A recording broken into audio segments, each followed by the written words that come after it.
In this episode, we're going to be talking about Pat Freiermuth and how he should be valued in Dynasty Fantasy Football and in rookie drafts. Let's do it! Yeah!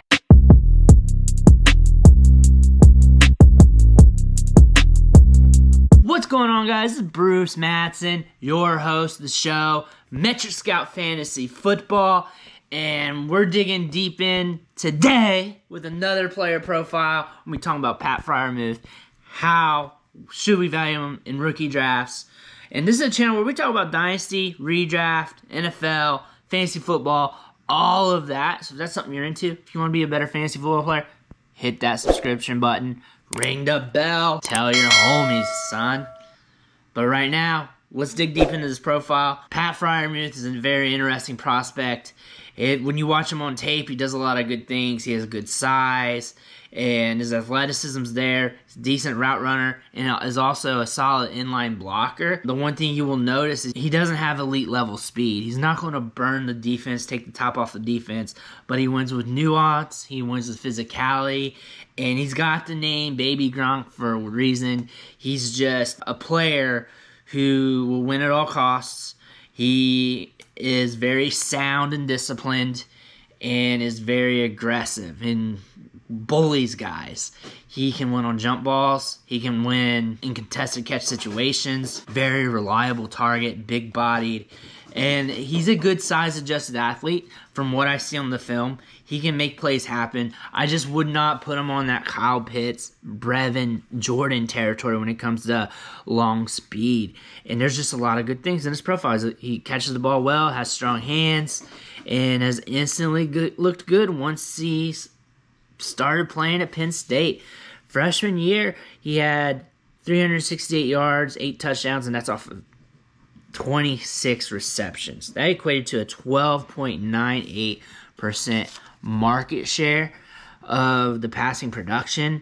And when you look at that from a statistical output or some statistical standards among tight ends on a regression standpoint, he technically broke out there. Everything got a little better next year in 2019 at age 20 when he had 507 receiving yards off 43 catches and 7 touchdowns, 17.62% market share of the passing production.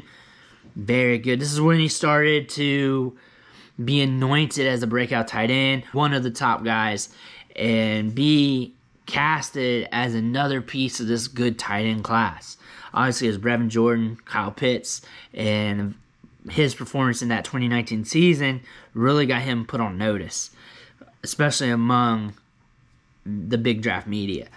This year, Penn State was horrific. Penn State was bad. They just had a lot of issues. Jeremy Brown wasn't able to play, and the team just looked washed. And it was probably one of the worst Penn State seasons I've seen in my lifetime.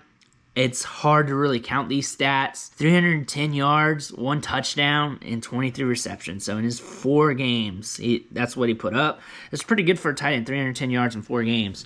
And he owned a 13.45% market share, which is solid. Advanced metric-wise, he averaged 2.33 yards per route run, so every time he runs a route, he makes it count. He's above average on that. He's good. And he has a 9.4 average depth of target, so he's getting targeted deep. Most of his targets are not around the line of scrimmage, so that's a good thing. He's running deeper routes, he's getting deeper targets, something he can be utilized at the NFL level. He has a 66% contested catch rate. This is from 2020 numbers. 2020 numbers are a bit deflated due to him not having a large sample size, so it's hard to really grasp the percentages. So his yards per route run could be inflated, his ADOT, his contested catch rate, but from what we've seen over time, he's a good player. He has good fundamentals. He has good hands. He runs good routes for his size. He's very mobile, moves laterally well for his size.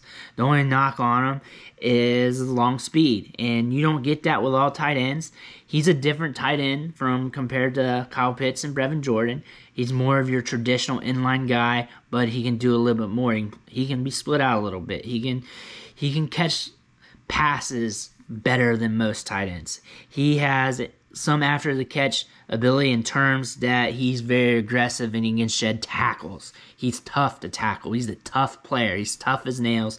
And the Baby Gronk moniker fits him And it's not like as a player comp. It's more like a lifestyle comp. If you look at this guy in the face, look at my thumbnail. Just go back and look at my thumbnail. Look at this guy. Look at him flexing. You can tell he's got that baby Gronk moxie in him. He's got some comparable attitude as Gronk is. He's a funny guy. And you can just see that from the clips of his tape. The ones where you just hear him say funny stuff off the rip, some of his interviews and all that stuff. And he's a guy that you can easily get behind because he seems like a pretty chill dude.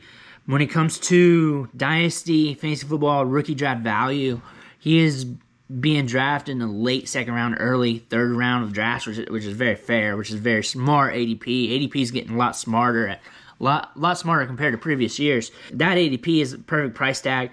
What I would say about him is that if I'm going to draft Freiermuth, Brevin Jordan, I'm going to select them after my favorite wide receivers are off the board. That's when I'm going to start looking at the tight end position, start thinking about that. That's usually mid-late second round because some of my favorite wide receivers with decent draft capital, they're going to linger in the second round of this year's draft. I want to make sure I get those guys first.